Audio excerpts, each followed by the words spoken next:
Boa tarde, pessoal. Eu estava acompanhando remotamente o evento desde segunda-feira. Eu acho que vocês devem ter visto meu nome aí algumas vezes. E cheguei ontem ao Rio para fazer hoje essa apresentação e eu me sinto muito feliz por estar aqui com vocês hoje, nesse evento tão importante e necessário, né, Mariana, falando dessa relação, dessa parceria aí, né, com o pessoal da computação. Também acho que isso é fundamental, é uma troca bastante produtiva, né? Nós precisamos muito mesmo dessa parceria. Bom, então, me apresentando, eu sou Janine Silva, sou doutoranda do Programa de Pós-Graduação em Estudos Linguísticos da Universidade Estadual de Feira de Santana, lá na Bahia, e trouxe o título Exploração de Dados da Plataforma C2 na Interface Educacional, para apresentar a vocês alguns elementos iniciais da pesquisa que eu venho desenvolvendo no âmbito do doutorado, pelo PPGEL da UFES, sob a orientação da professora doutora Mariana Fagundes de Oliveira Lacerda. É importante destacar que essa é uma pesquisa que está inserida... pode passar, por favor. Esse texto tem esse detalhe, né? Essa é uma pesquisa que faz parte do Núcleo de Estudos de Língua Portuguesa da UFES, que é coordenado pela professora Mariana Fagundes, e também tem parceria com o projeto CNPq de pesquisa Corpus Eletrônico de Documentos Históricos do Sertão, que é o C2. Então, para contextualizar, eu vou falar um pouco para vocês a respeito dessa plataforma, o que é o C2, o Corpus Eletrônico de Documentos Históricos do Sertão. É uma plataforma pioneira no Nordeste, começou ali abrangendo a área do Grande Sertão Baiano, né, a região dos sertões baianos, mas inicialmente circunscrita nessa região, não se limitou. Então, já ultrapassou as fronteiras dos sertões baianos e hoje é uma plataforma que tem materiais de diversas partes de todo o Brasil. Começou com o Núcleo de Estudos de Língua Portuguesa Rural, fundado pelas professoras Norma Almeida e Zenaide Carneiro, da UFES, e esse núcleo, né, sendo expandido e com a parceria de inúmeros outros pesquisadores também, passou a ser chamado de Núcleo de Estudos de Língua Portuguesa, fundado em 1998 por essas professoras. E começou também essa ideia de concepção de uma plataforma para divulgação dos corpora, provenientes de inúmeras pesquisas, a partir de estudos iniciados pela professora Ilza Ribeiro, na UFES. A professora Ilza Ribeiro foi orientada pela professora Rosa Virgínia Matos e Silva, bastante conhecida, né, linguista histórica da UFBA, Salvador, Bahia. E, a partir do projeto, contribuições para a constituição de um banco de textos e de um banco de dados para estudo da história do português do Brasil, do século XVII ao XX. E são projetos parceiros, tanto do PROPOR, que é o Programa para a História da Língua Portuguesa, sediado na UFBA em parceria com outras universidades, o UNEB, o UFES, também a Universidade de Brasília, a UNB, e com o Projeto Nacional para a História do Português Brasileiro, PHPB, que desde 1997 foi coordenado pelo professor Ataliba Teixeira de Castilho até 2019. Hoje, a coordenação nacional está com o professor Sandro Marengo.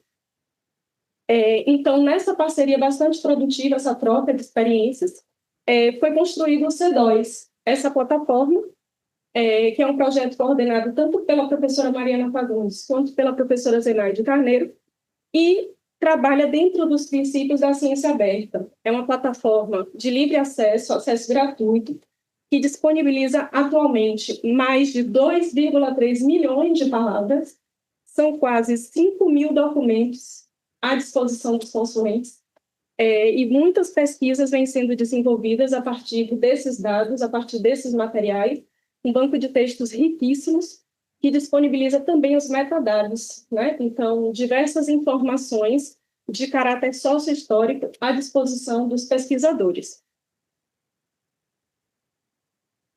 Eu faço parte da equipe de Educação e Popularização da Ciência do C2, ao lado de outros pesquisadores, que também têm investido nesse trabalho, pensando na interface com a educação básica, né? Então, os trabalhos em andamento do professor Wesley Santos e da professora Miriam Galindo, também da UFES. Professor Wesley. Perdão. Pode passar, por favor. Eu esqueci, gente, me perdoe.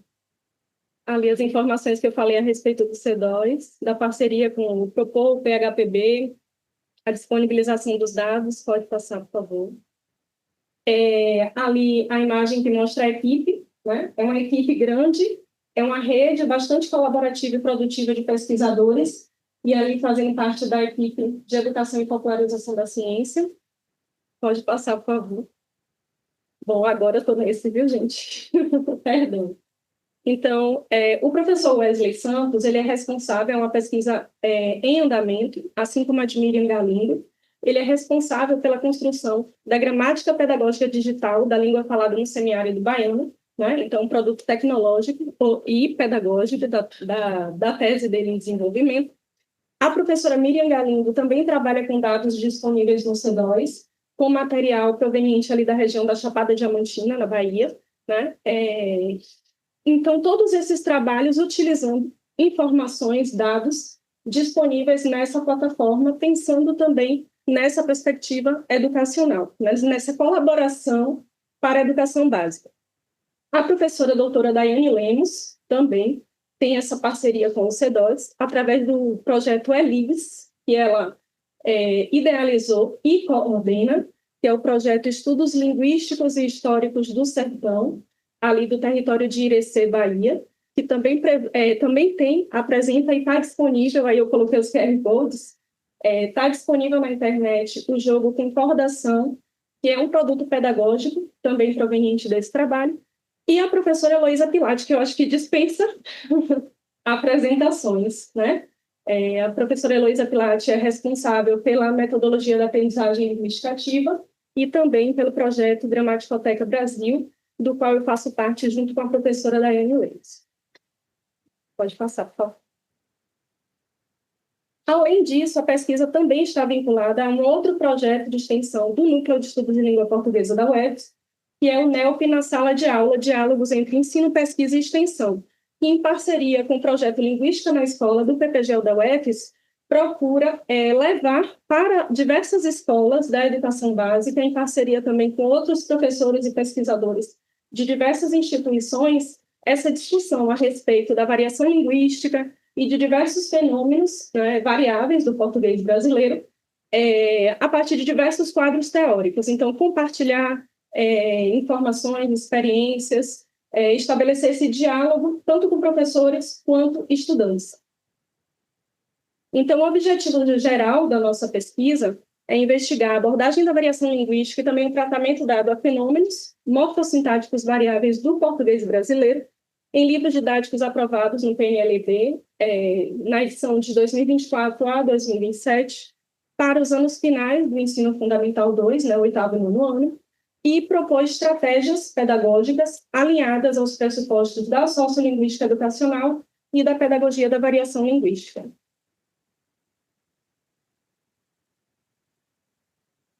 O referencial teórico principal é a sociolinguística educacional, a partir das obras da professora Estela Maris Bortoni Ricardo, também a pedagogia da variação linguística, a partir de Faraco, Isile e Ciranca, pensando nessa perspectiva de uma pedagogia culturalmente sensível aos saberes dos educandos. A professora Heloísa Pilate também trabalha nessa perspectiva, uma vez que um dos 3 princípios fundamentais da aprendizagem linguística ativa é justamente a valorização desses conhecimentos prévios dos estudantes, né? E dessa historicidade que esses indivíduos trazem consigo para as escolas. Então, também fornecer meios para que os professores, né, tenham aí recursos para encontrar formas efetivas de conscientizar os estudantes a respeito das diferenças entre a cultura que eles representam e a cultura da escola. Então, essa parte dessa questão da conscientização linguística, da contribuição para a ampliação das capacidades de linguagem dos estudantes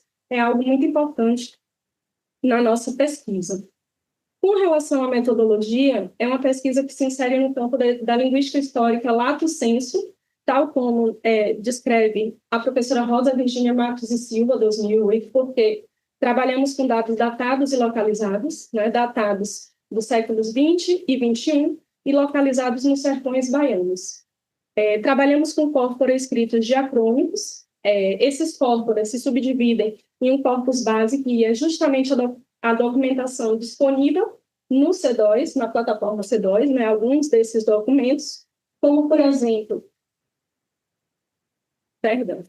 as cartas da coleção documental Dantas Júnior, editadas por Carneiro em 2011, as cartas em sisal ou cartas de mãos inábeis ou cartas de mãos cândidas, editadas por Santiago, 2012, e as cartas marienses, editadas por Brito, 2020. Além disso, temos um corpus complementar, que são alguns jornais digitais do semiárido baiano, exemplo do Calila Notícias e do Coração Notícias. E também, né, dando sequência, inclusive, a pesquisa que desenvolvemos no mestrado, analisamos documentos oficiais que trazem algumas orientações para a abordagem da variação linguística e para o tratamento de fenômenos, considerando aí fenômenos morfossintáticos variáveis, tanto na base nacional comum curricular, quanto no currículo Bahia. E também vamos avaliar obras didáticas aprovadas no PNLD 2024-2027. O QR Code aí traz a portaria que indica as obras que foram aprovadas de língua portuguesa, considerando aí as séries finais do ensino fundamental. Pode passar. E a base bibliográfica dessa pesquisa, que é uma pesquisa de natureza qualitativa, traz elementos para que nós possamos analisar, né? Fizemos uma lista preliminar de fenômenos morfossintáticos a partir de Castilho, 2010, Matos e Silva e também de Banha, para selecionar quais fenômenos nós iríamos tratar. E também fizemos um levantamento no repositório do PPG-UFES e também no repositório CAPES, de algumas dissertações e teses que trabalham com dados do C2, explorando fenômenos da morfossintaxe variacional, como esses que estão aí elencados, né? Tratando sobre a sintaxe das relativas, variação da concordância, também a variação dos sistemas de tratamentos possessivos, a colocação dos clíticos, as estratégias de pronominalização. Então, esses são alguns dos elementos que nós estamos avaliando. Então, para ilustrar, eu trago aqui o trabalho de Wesley Santos e também o trabalho de Mascarenhas a respeito da sintaxe das relativas, para mostrar por que para nós é importante partir de pesquisas, né, com dados linguísticos cientificamente constituídos com devido rigor metodológico, controle sociohistórico, para trazer esses dados para serem discutidos na educação básica, porque quando nós avaliamos as obras didáticas e olhamos os materiais que estão à disposição dos professores na rede básica de ensino, esses materiais geralmente estão limitados ali às regras da gramática tradicional. Então, quando nós aproveitamos esses dados, essas informações das pesquisas, nós podemos ampliar essa discussão de uma forma mais produtiva na educação básica. Então, é a pesquisa científica colaborando para fundamentar o trabalho do professor na sala de aula. Então, aqui eu trago, por exemplo, né, no trabalho de Wesley, ele trabalha com exemplos de Matos e Silva, trazendo não apenas a relativa padrão, com a manutenção da preposição ali, com a manutenção da preposição no exemplo 1, né, ganhei um sabonete do qual ou de que não gostei, então, mantendo ali, né, no padrão, e também os exemplos não padrão, que os livros didáticos, né, ignoram, a gramática tradicional também, principalmente. Então, esses elementos são fundamentais para a gente poder discutir essas questões. No exemplo 2, a relativa copiadora, né, com o pronome dele ali, né, não, o sabonete que não gostei dele, né, que é próprio do português brasileiro, e também a relativa cortadora, que é justamente o apagamento da preposição junto ao pronome relativo. E também o trabalho de Mascarenhas, para exemplificar no primeiro exemplo, 61A, a relativa cortadora, e no 62A, a relativa padrão. Também trouxe para ilustrar exemplos de documentos que estão lá disponíveis no C2 em diferentes formatos, gente. Se vocês não conhecem, vocês precisam acessar esse corpus riquíssimo, que tem muito material disponível lá, tá? Então, aqui é uma carta, a carta de número 15, editada por Santiago, né, das cartas em sisal, que traz também elementos que a gente pode discutir na sala de aula. Então, aqui, no caso, a variação da concordância. Esta duas linhas, e também a asmiolotícia, ali com aquela concordância, conforme diversos pesquisadores, né, já constataram, com a marcação do plural apenas no primeiro elemento, no determinante, né? E essa não redundância da concordância nos demais elementos ali na sentença. Aqui um outro exemplo da Carta 16, desses documentos editados por Santiago em 2012, em que nós temos um exemplo do pronome lexical acusativo, que foi um fenômeno que eu estudei no mestrado também, e agora a ideia no doutorado foi justamente ampliar a lista de fenômenos, porque no mestrado foi um fenômeno morfossintático apenas, no doutorado ampliamos, né, esse leque de fenômenos. Então, o senhor pegue ela. Então, essa colocação do pronome, né, na posição de objeto direto.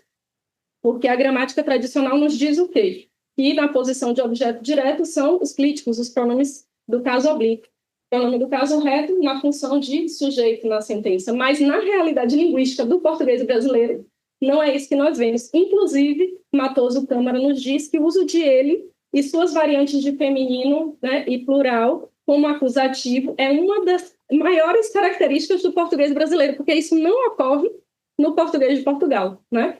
Quando a gente olha para o livro didático, o que acontece, né? Nessas análises preliminares que fizemos, alguns desses fenômenos até aparecem em alguns textos que são selecionados pelos autores, mas não há maiores discussões, não há uma explicitação no livro didático a respeito dessas questões. Então, por exemplo, aqui nessa crônica O Povo, de Luiz Fernando Veríssimo, na fala de uma personagem que é empregada doméstica, ela pergunta à patroa, eu posso trazer elas, fazendo referência às crianças, seus filhos, ao invés de trazê-las, né, como manda a regra prescritiva tradicional.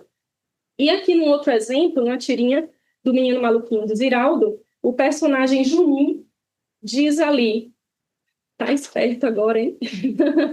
Obrigada. Quase chorei quando afogaram ele. Então, novamente, o pronome lexical acusativo ali, o pronome do caso reto, na posição de objeto direto. Quando a gente vai para a atividade, o que acontece, gente? O livro didático, ele fica restrito à questão da variação diafásica. Então, só aquela diferenciação entre formal e informal não aprofunda. Nessas coleções, por exemplo, mesmo em português e linguagens, há uma discussão assim incipiente apenas no livro do 6º ano. Então, quando a gente pega, por exemplo, para análise os livros do 8º, 9º ano, não há qualquer discussão a respeito de variação linguística ali. Então, um fenômeno ou outro aparecem assim isoladamente, mas quando a gente parte para a discussão, além de simplesmente essa transposição, linguagem coloquial, coloque na variedade padrão formal, basicamente é isso. Mas quando a gente vai para a discussão, para a explicação do assunto, gramática tradicional, pronome oblíquo na posição de objeto, né? E nada desses fenômenos que são próprios da nossa língua, né? Da língua portuguesa como língua materna. E aí, para suprir essas lacunas que nós evidenciamos, no mestrado eu trouxe para ilustrar, por favor, eu trouxe para ilustrar o material que nós produzimos e nós pretendemos também produzir outros materiais, agora no doutorado, para disponibilizar aos professores na rede básica de ensino, né, e disponibilizar também na internet. Então, esse foi um caderno de aprendizagens que nós construímos a partir do modelo de sequências didáticas de Dawes Noverhart Newey, 2004, e principalmente a partir do modelo de Barreiros e Souza, 2015, com percursos formativos que ajudam tanto os professores quanto os estudantes a ampliarem essa questão da abordagem da variação linguística, e nesse caso aqui foi em relação ao preenchimento ou não preenchimento da posição de objeto direto de terceira pessoa.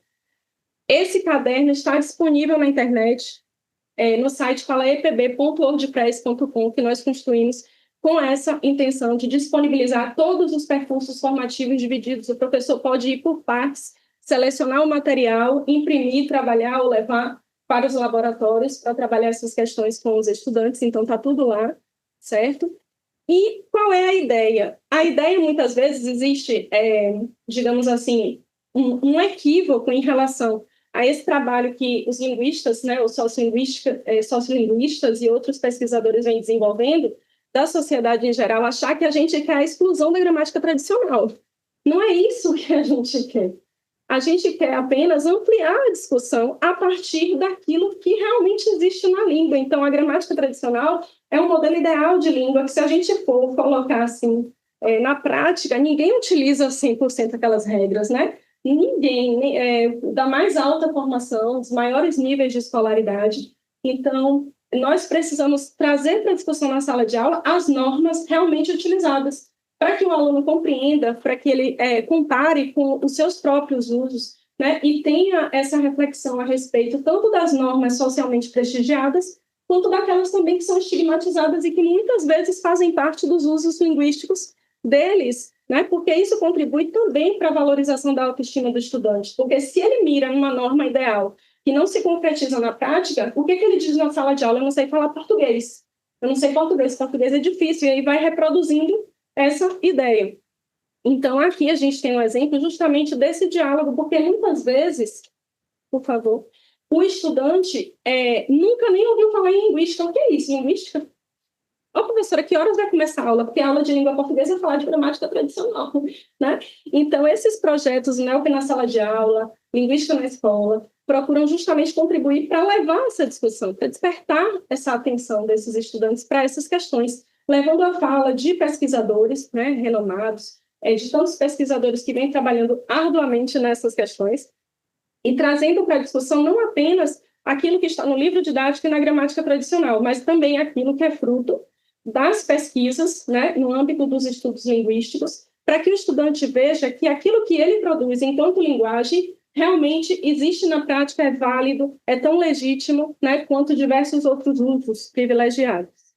Então, nós pretendemos continuar no doutorado investindo nessa produção de materiais didáticos dessa natureza, né, trazendo esses conceitos sociolinguísticos para debater na sala de aula com os estudantes, também com os professores, né, seguindo os modelos de sequências didáticas e também a aprendizagem linguística ativa, né, da professora Heloísa Pilati. E essa aprendizagem traz com os princípios fundamentais justamente essa valorização dos conhecimentos prévios, que nos permite fazer uma avaliação de todo o processo de aprendizagem do estudante, né, comparando ali o antes e o depois. O modelo de sequência didática também permite isso. Desenvolver esse conhecimento profundo através de conhecimentos cientificamente fundamentados, né? Então, é importante o professor também ter acesso a essas informações, levar isso para a discussão, e promover a aprendizagem ativa por meio do desenvolvimento de habilidades metacognitivas, que é justamente essa reflexão, tanto a respeito do conteúdo que ele está aprendendo, quanto em relação ao próprio processo de aprendizagem dele. E aí nós temos pensado em algumas estratégias pedagógicas, né? Eu trouxe aqui apenas assim, gente, uma síntese para ilustrar pelo tempo. Eu acho que eu estou falando até acelerada, porque eu sou péssima com essa questão do tempo. Eu falei, tenham paciência comigo. Então, a gente tem pensado em alguns desafios linguísticos para trabalhar com os estudantes. Eu trouxe aqui 2 exemplos para mostrar para vocês.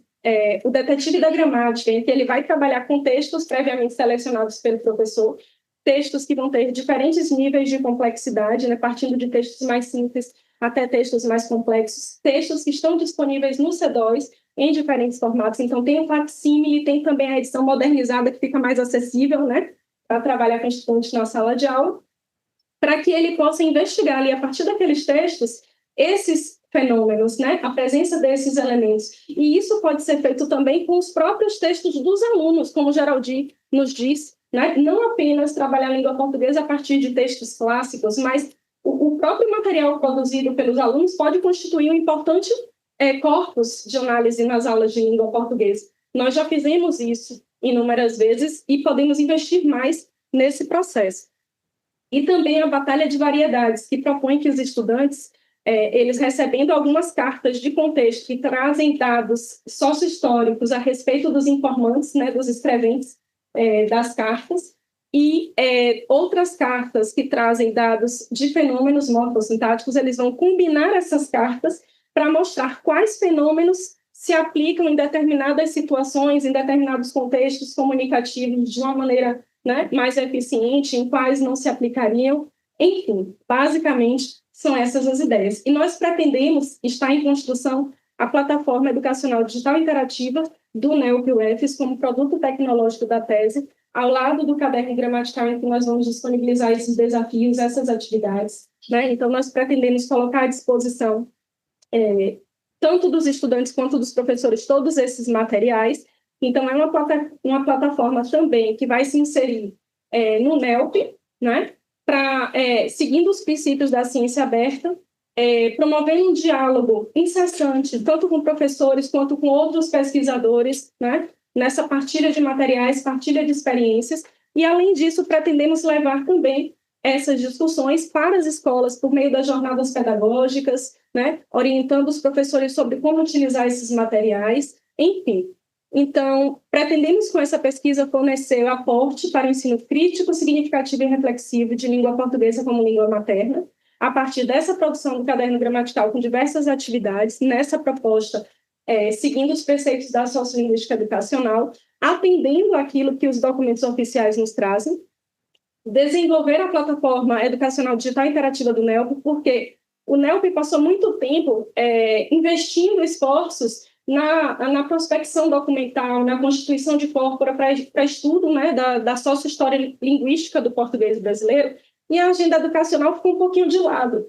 E, a partir de 2017, o NELP vem investindo sistematicamente esforços para essa agenda, para dar um retorno, principalmente para as comunidades do semiárido baiano, que colaboraram com o seu produto linguístico para o desenvolvimento de tantas pesquisas. Então, levar esse retorno para essas comunidades, através principalmente das escolas dessas regiões, e também para o público em geral, a partir da exploração dos dados do C2. Então, nós pretendemos colaborar para o diálogo entre pesquisa e ensino, tão necessário para a melhoria da qualidade do ensino na educação básica. Como nos ensina Paulo Freire, na pedagogia da autonomia, não existe pesquisa sem ensino e ensino sem pesquisa. Esses quefazeres encontram-se um no corpo do outro. Então, eu acredito muito nisso, e como professora da educação básica há mais de 25 anos, eu abraço e defendo essa ideia. Então, é isso, gente, me perdoem se eu extrapolei o tempo. Enfim, muito obrigada. Aqui estão as referências. Muito obrigada.